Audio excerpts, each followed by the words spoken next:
Hello everyone. तो अभी हम लेक्चर रिकॉर्ड कर रहे हैं। तो अभी मैं पढ़ाने वाला हूँ वर्क एनर्जी एंड पावर। जितना हमारा क्लास में हो गया है उससे आगे हम पढ़ेंगे, ठीक है। जितना क्लास में हो गया है उससे आगे हम पढ़ेंगे, ठीक है। वर्क एनर्जी एंड पावर, ठीक है। इसमें आज हम न्यूमेरिकल करेंगे। न्यूमेरिकल देख लेते हैं पहले। इसमें दिया है ए block of mass 2 kg is pushed down on inclined plane of inclination 37 degree with a force of F equal to 20 Newton acting parallel to incline. It is found that the block move down the incline with an acceleration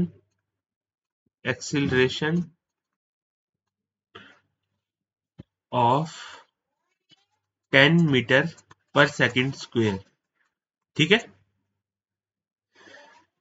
if the block starts from rest, find work done a part by applied force in first second, ठीक है। applied force in first second. B part by weight of block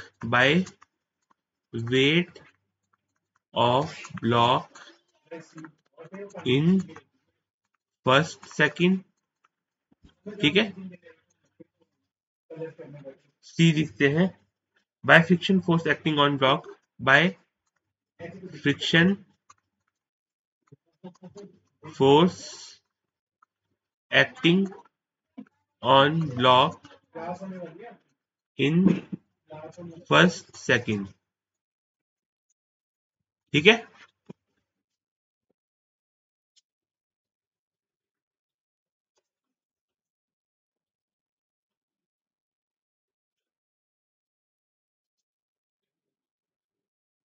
तो इस question को हम कर लेते हैं, ठीक है।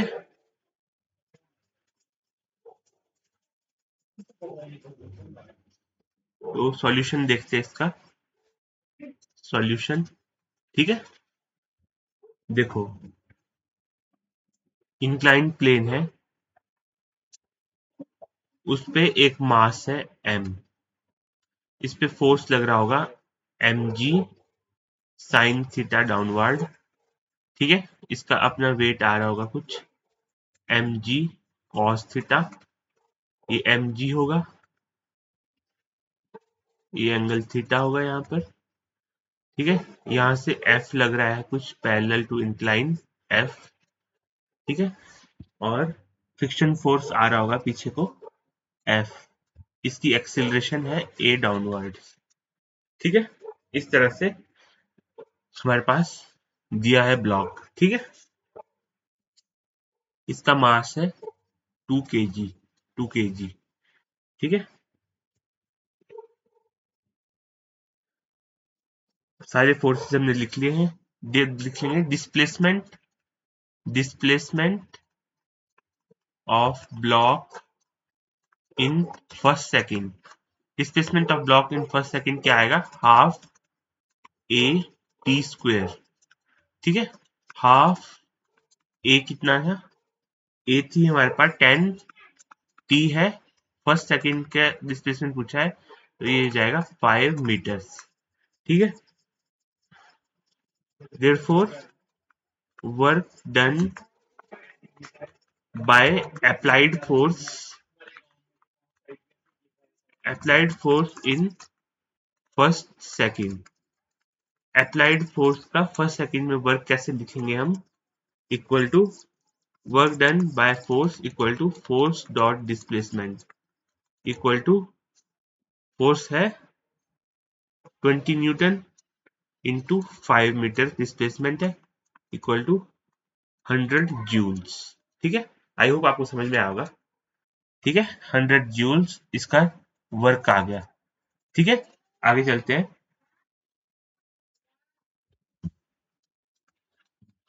Work done by weight of block, weight of block का वर्क डन कैसे लिखेंगे, इन फर्स्ट सेकंड, इन फर्स्ट सेकंड, ठीक है। तो वेट है mg sine theta into displacement, ये होगा वर्क, ठीक है। mg sine theta into D, m है 2, g 10, साइन 37, थीटा, थीटा यहाँ पर 37 डिग्री है, ये याद रखना है, ठीक है। थीटा 37 डिग्री है, mg साइन 37 इंटू डी कितना है, डी है 5, तो इसको जब सॉल्व करेंगे 5 टू द 10 ये आएगा 60 जूल्स, ठीक है, 60 जूल्स। इसके बाद हमारे को क्या पूछा है, now c part work done force of friction, friction work done, ठीक है, work done, sorry work done by force of friction, ठीक है। तो सबसे पहले तो इक्वेशन ऑफ मोशन लिखनी पड़ेगी हमारे को, एम जी साइन थीटा लग रहा है नीचे को, m g sine theta plus f minus f equal to m a, ठीक है। M g sine 37/5 plus f minus f equal to 2 × 10, f यहां से निकल के आता है 12 न्यूटन, ठीक है, 12 न्यूटन, ठीक है। आई होप आपको समझ में आया होगा, 12 न्यूटन निकल के आता है। Work done by friction force in first second, work done by friction force in first second, work done by friction force in first second क्या होगा, work done by friction force equal to f dot d, ठीक है, minus f into d equal to 12 इंटू 5, ठीक है। Friction force opposite है displacement के, इसलिए नेगेटिव साइन आया, ठीक है। 60 माइनस 60 जूल्स, ठीक है। ऐसे करते हैं हम इसको सॉल्व, आई होप आपको समझ में आया होगा, ठीक है। आगे चलते हैं। Work done, work done by spring force, spring force का वर्क कैसे लिखते हैं हम उसको समझ लेते हैं। वेन एवर, नोट लिखो, when ever a spring is stretched और compressed, it always it always tends to restore it to relax position, ठीक है। जब भी स्प्रिंग को हम स्ट्रेच और कंप्रेस करते हैं तो वो अपने ओरिजिनल शेप में वापस आने की कोशिश करता है, ठीक है। इसके दो पार्ट बना लेते हैं, spring stretched from equilibrium position. ठीक है, स्प्रिंग इज compressed। सेकेंड है spring is compressed from its equilibrium position. ठीक है, ठीक है, दो पार्ट कर लेते हैं इसके। ठीक है, इनको कैसे सॉल्व कर, इनको कैसे देखेंगे हम यहाँ देख लेते हैं। ठीक है, सबसे पहले स्प्रिंग को बना लेते हैं हम यहाँ पर। ठीक है, एक मास m है सरफेस पे, स्प्रिंग को, इसका फोर्स कांस्टेंट k है। ठीक है, सॉरी, इस पे फोर्स लगाया F एक्सटर्नल। ठीक है, F एक्सटर्नल फोर्स इस पे अप्लाई किया। ठीक है, यहाँ नोट करने वाली बात क्या है, Fs spring force and displacement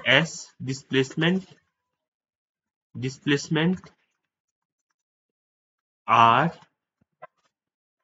anti parallel. ठीक है, रिस्टोरिंग फोर्स स्प्रिंग फोर्स इस तरफ लगेगा, डिस्प्लेसमेंट इस तरफ हो रही है, तो F और S एंटी पैरेलल होंगे, while F external and S are parallel. ठीक है, ये बात आपको समझ में आई होगी। ठीक है,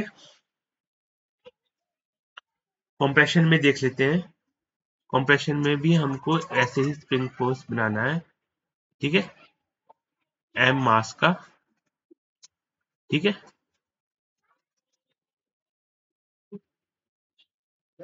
इस पे अभी कंप्रेस कर रहे हैं हम इसको F एक्सटर्नल से। ठीक है, स्प्रिंग फोर्स इस डायरेक्शन में लगेगा, स्प्रिंग फोर्स अपोजिट डायरेक्शन में लगता है F एक्सटर्नल के। ठीक है, डिस्प्लेसमेंट इस डायरेक्शन में हो रही है, तो Fs spring force and displacement S are anti parallel. ठीक है, ठीक है, while F external and displacement S are parallel. ठीक है, ठीक है, आई होप आपको समझ में आया होगा। ठीक है,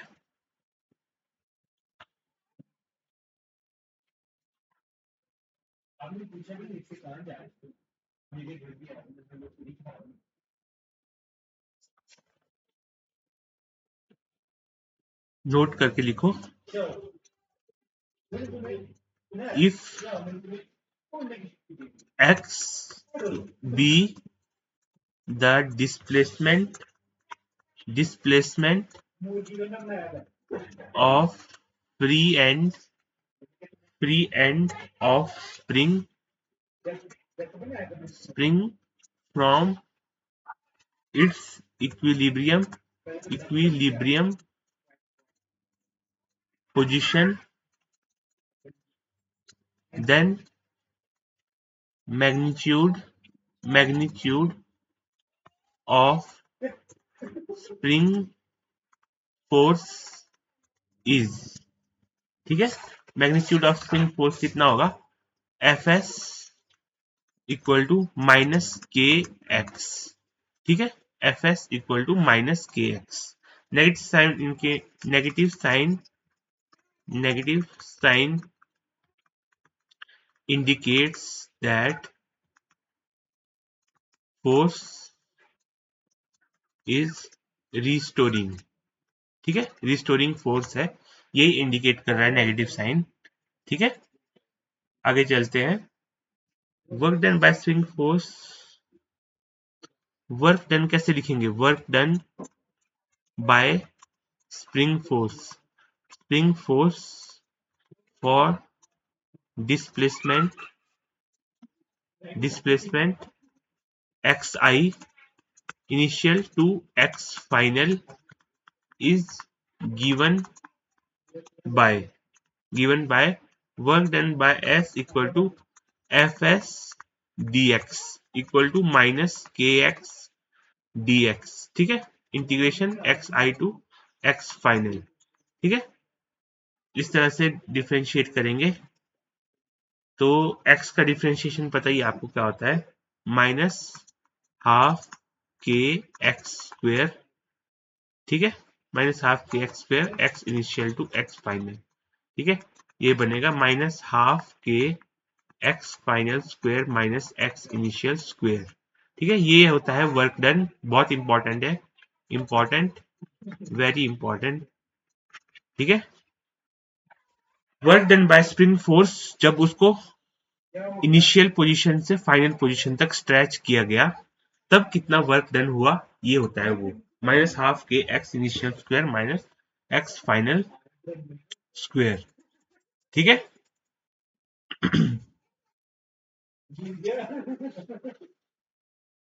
इसमें where x final and x initial are final deformation and initial deformation of spring। ठीक है, इनिशियल और फाइनल डिफॉर्मेशन ऑफ स्प्रिंग। ठीक है, if x final is greater than x initial, work done by spring force is negative। ठीक है, negative होगा। अगर x final x initial के बराबर है तब work done by spring force is zero. If x final is less than x initial, then work done by spring force is positive। ठीक है,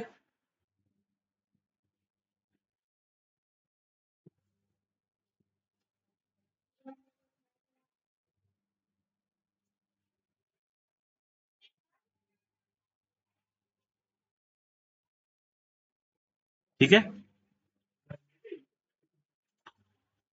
अगला देखते हैं। द ग्राफ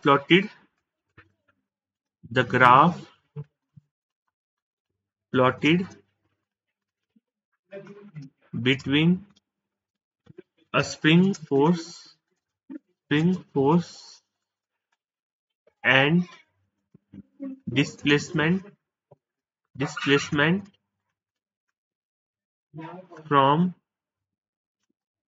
equilibrium position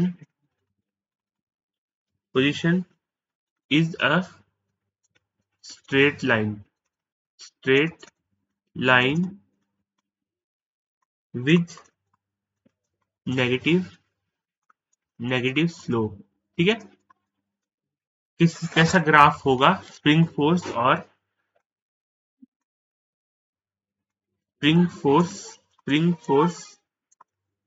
और डिस्प्लेसमेंट के बीच का जो ग्राफ होगा वो नेगेटिव स्लोप का होगा, इस तरह से बनेगा।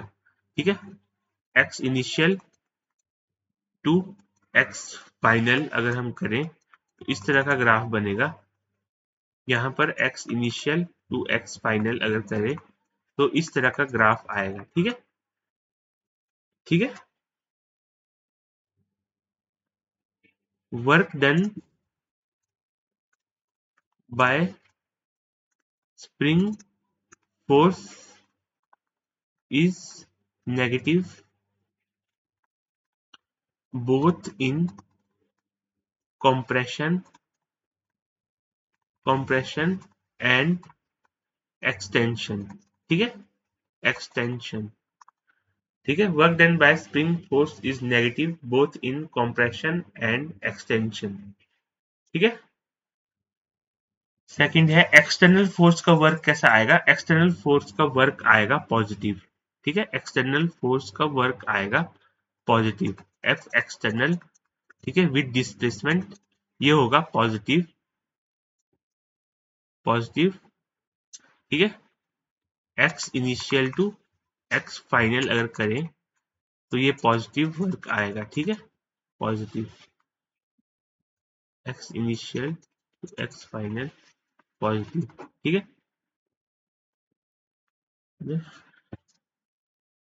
Work done by external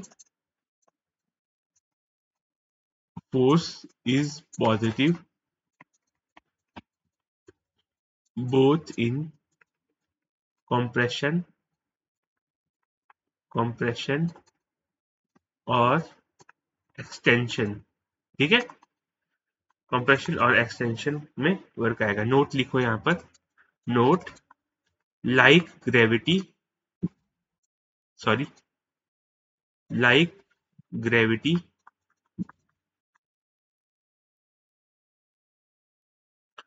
work done by spring force depends on initial and final positions. ठीक है, ग्रेविटी की तरह इनिशियल और फाइनल पोजीशन पे डिपेंड करता है इसका वर्क। ठीक है, work done by spring force. Second note लिखो। ठीक है, net work done by spring force, net work done by spring force is zero for any path that returns to its final position. ठीक है, work done by spring force is zero for any path that returns to its final position. ठीक है, अगर spring अपनी final position पे वापस आ रहा है तो नेट वर्क डन जीरो होगा। ठीक है, इसका कहने का मतलब ये है। ठीक है, चलो आगे चलते हैं। काइनेटिक एनर्जी, काइनेटिक एनर्जी पढ़ते हैं। ठीक है, काइनेटिक एनर्जी हमारे को पता ही है, energy possessed, energy possessed bye a body by virtue of its motion. ठीक है, motion is called kinetic energy. A particle of mass m moving in a reference frame one with velocity v1 is said to have kinetic energy equal to half m v1 square। ठीक है, तो in another frame में कैसे लिखेंगे? Let another reference frame moves with velocity v2। ठीक है, the velocity of particle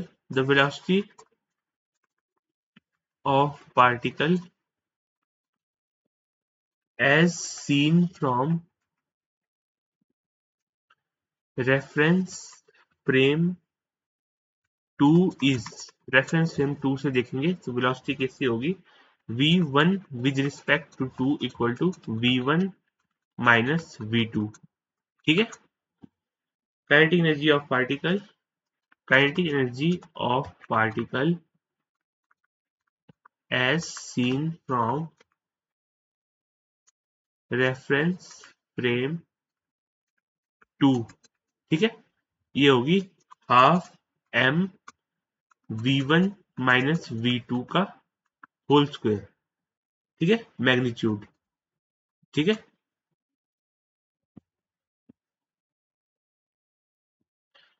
V1 minus V2 का whole square. इसमें नोट करने वाली बात क्या है, ठीक है, इसमें नोट डाल के लिखो, note that K2 equal to half M V1 minus V2 का whole square is not necessarily same as half M V1 minus V2 का होल स्क्वायर। इसके बराबर नहीं है ये, ठीक है, अलग है इससे। Instead instead V1 minus V2 का मॉड इक्वल टू ये है V1 square plus V2 square plus 2V1 V2 cos theta के बराबर, ठीक। इस तरह से निकलता है ये, इसका मैग्नीट्यूड V1 माइनस V2 का मैग्नीट्यूड, ठीक है,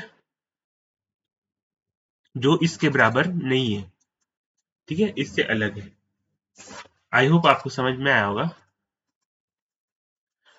वेक्टर फॉर्म में कैसे लिखते हैं हम काइनेटिक एनर्जी को, ठीक है, in vector form kinetic energy equal to half m v dot v, ठीक है, dot product of velocity two times, ठीक है, as mass and v dot v are positive, always positive, always positive, kinetic energy is always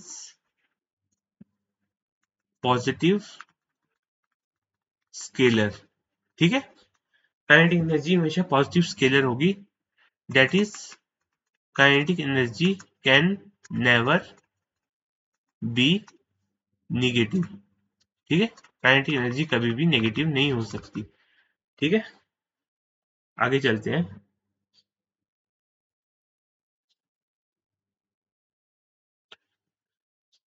relation of kinetic energy with linear momentum, ठीक है, relation of kinetic energy with linear momentum, ठीक है।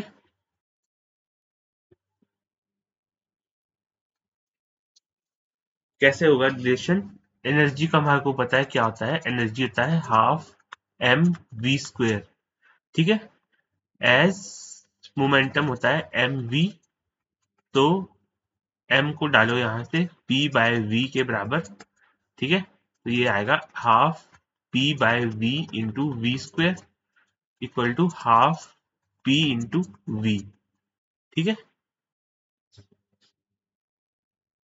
v को डालो यहां से p by m, तो ये बनेगा p by m equal to p square by 2m, ठीक है,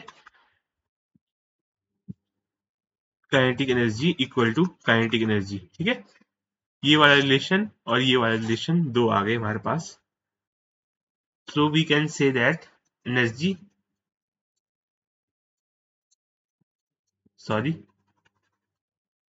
energy equal to half half m v square equal to half p v equal to p square by 2m, ठीक है, and momentum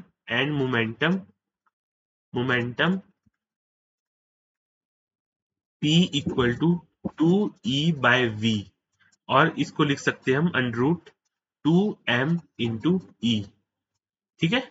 ये वाला relation तुम्हारे को ऐसे के ऐसे याद रखना है, ठीक है, ये आता है रिलेशन, ठीक है।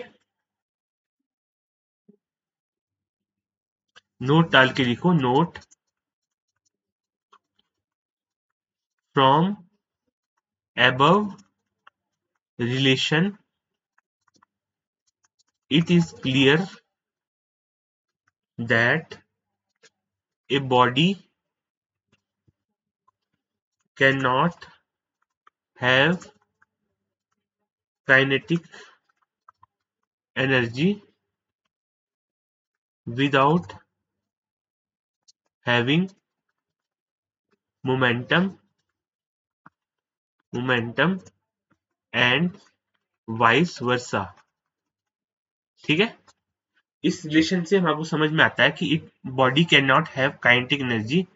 काइनेटिक एनर्जी नहीं हो सकती जब तक उसमें मोमेंटम ना हो। ठीक है, मोमेंटम के साथ ही एग्जिस्ट करेगी काइनेटिक एनर्जी, और वाइस वर्सा। ठीक है, उल्टा भी सही है। ठीक है, अगला टॉपिक चलते हैं, वर्क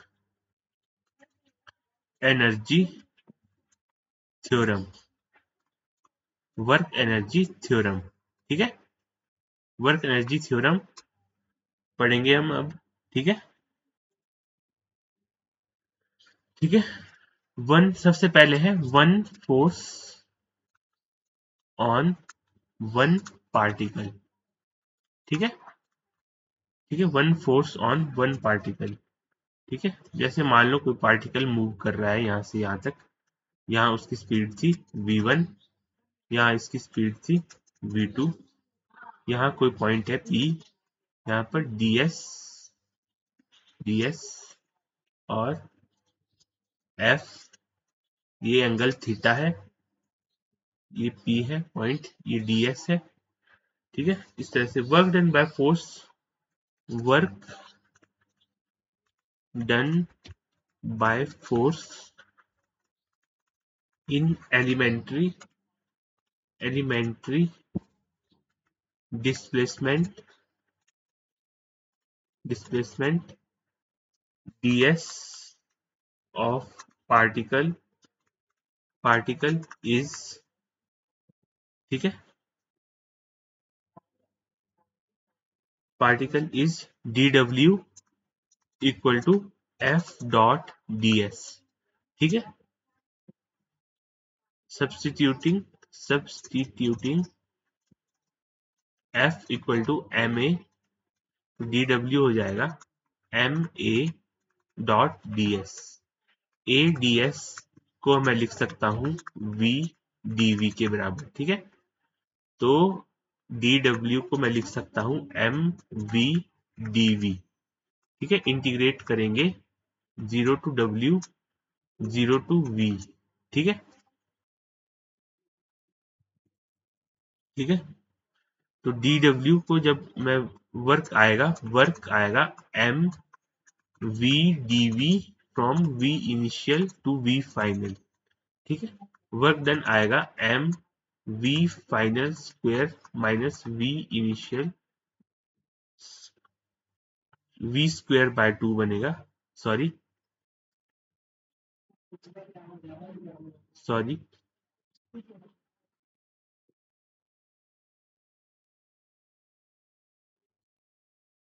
वर्क डन बनेगा, work done equal to m v square by 2 between v initial to v final.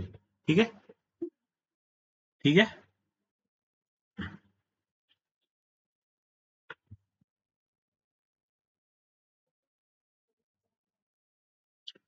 तो वर्क डन हो जाएगा m v final square by 2 minus m v initial square by 2। Work done होता m v final square by 2 is nothing but kinetic energy final, m v initial square by 2 is nothing but kinetic energy initial. तो kinetic energy final minus kinetic energy initial. ठीक है, ये आ गया। ठीक है, work done equal to change in kinetic energy. ठीक है,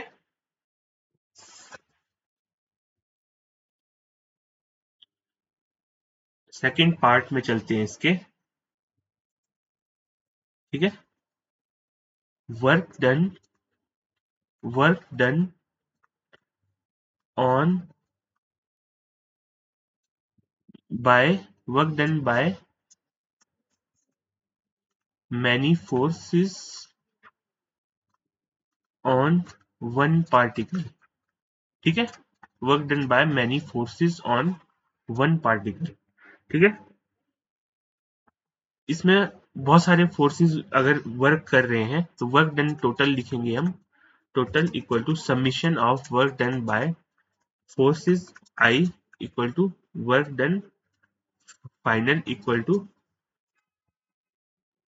एफ नेट डॉट ds, ठीक है, f net dot ds, net force लिखेंगे हम उसका और उसको डिस्प्लेसमेंट से मल्टीप्लाई करेंगे, ठीक है।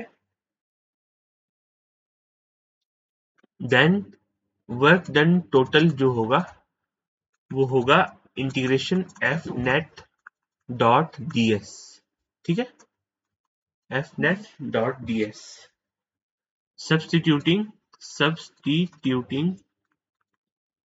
F net equal to m a, ठीक है, and a d s equal to v d v, ठीक है, वी हैव, इसके बाद क्या करेंगे हम, वर्क डन टोटल जो होगा वो आ जाएगा M v d v, v initial to we final, ठीक है, वर्क डन टोटल जो होगा वो हो जाएगा M V square by two V initial to we final, work done total आ जाएगा M V final square by two minus M V initial square by two, ठीक है।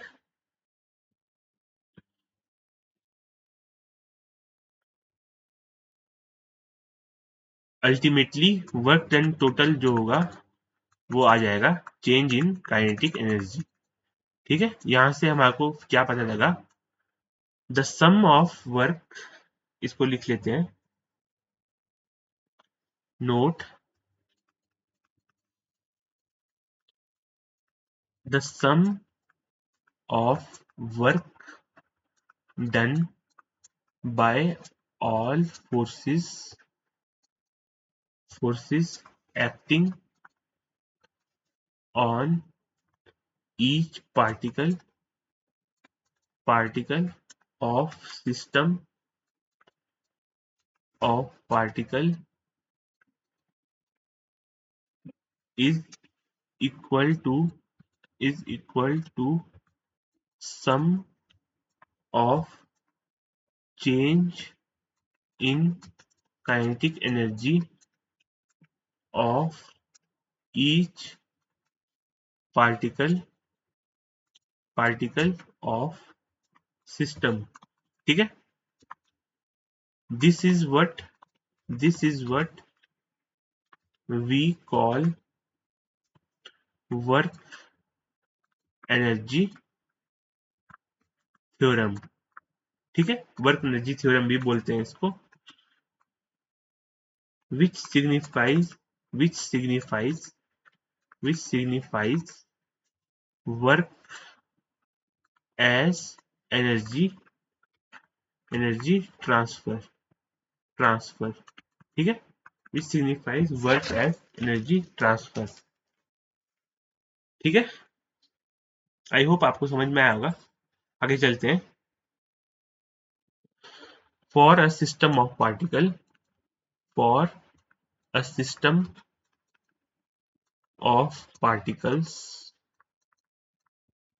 और system of rigid bodies, summation of work done by external force plus summation of work done by internal force equal to change in kinetic energy, ठीक है, where summation of work done by external force is work done by external force on the system, ठीक है, summation of work done by internal is equal to work done by internal force on the system। ठीक है। Second है, ठीक है, note करके लिखो, work energy theorem in non-inertial frame can be written as। In non inertial frame में कैसे लिखेंगे? Work done by external plus work done by internal plus work done by pseudo force plus work done by others equal to change in kinetic energy. सभी का work done kinetic energy को change करेगा, ठीक है, system की। Note डाल के लिखो, positive work increases kinetic energy and negative work decreases kinetic energy। ठीक है, नोट डाल के लिखो, work can be converted into kinetic energy and kinetic energy can be converted to work। ठीक है, आई होप आपको समझ में आएगा आज का लेक्चर।